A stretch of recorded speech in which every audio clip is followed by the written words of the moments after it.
we get started with the rest of the program this evening, I would like to take a few moments to thank our sponsors. Without them, and without you, and without our performers, we couldn't have this event. So I want to acknowledge them, and we will give them all a round of applause at the end, if that's okay with y'all. First of all, let's give, before I get into the sponsors, let's give a big round of applause to our cooks and our servers for this meal. John Ed James cooked it all. And our meal this evening was sponsored by Lowe's Market in George West and store manager Larry Viger.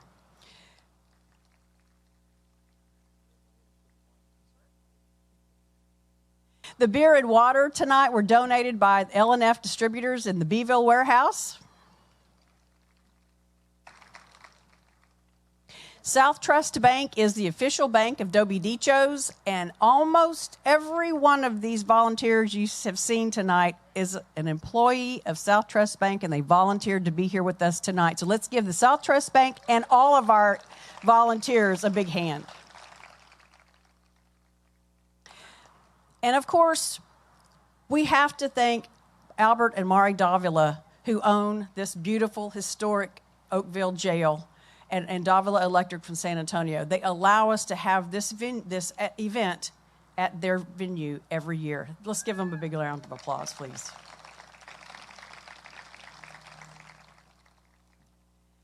The tickets that you have in your hand and the posters that you may have seen, ads in the newspapers, these were all in-kind sponsorship from Coastal Bend Publishing right here in front of us. Thank you, Albert. Thank you, Ginger, for all that y'all have done for us. ConocoPhillips over here has been a loyal supporter of Dobie Dichos over the years, and we appreciate their continued support. You right here?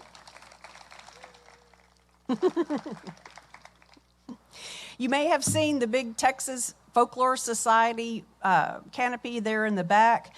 The Texas, the Texas Folklore Society has been in operation since 1909.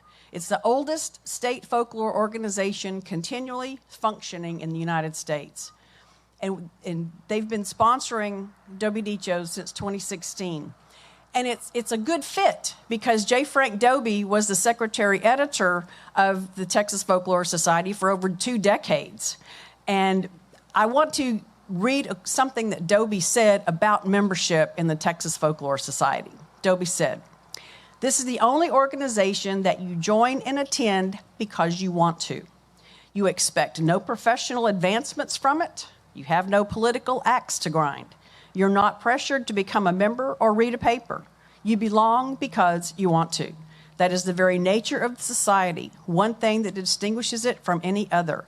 And even though he passed away in 1964, he said this years ago, but I can tell you as a member of the Texas Folklore Society that it is still that way.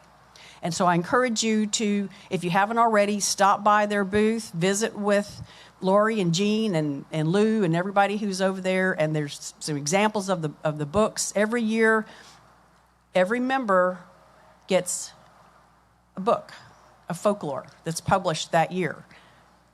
And they're gems. I'm telling you, they're gems. So let's thank the Texas Folklore Society for being with us. Probably by now, most of you know that we are adding a new feature to Dobie Dichos this year. It's a social hour.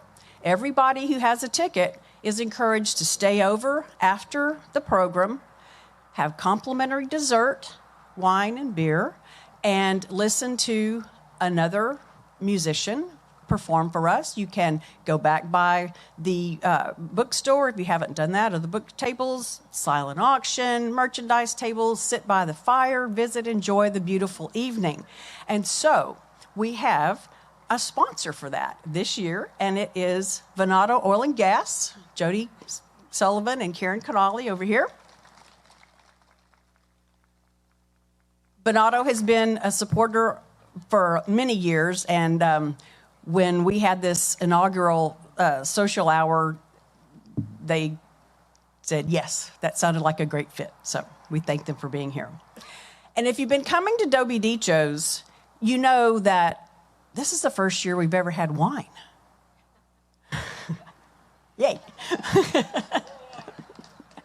And we would like to thank Bill Friedoff with Llano Estacado Winery, the other canopy back over there. Thank you, Bill, for coming and bringing the delicious Llano Estacado wine with you. We appreciate it. And so we thank you for that.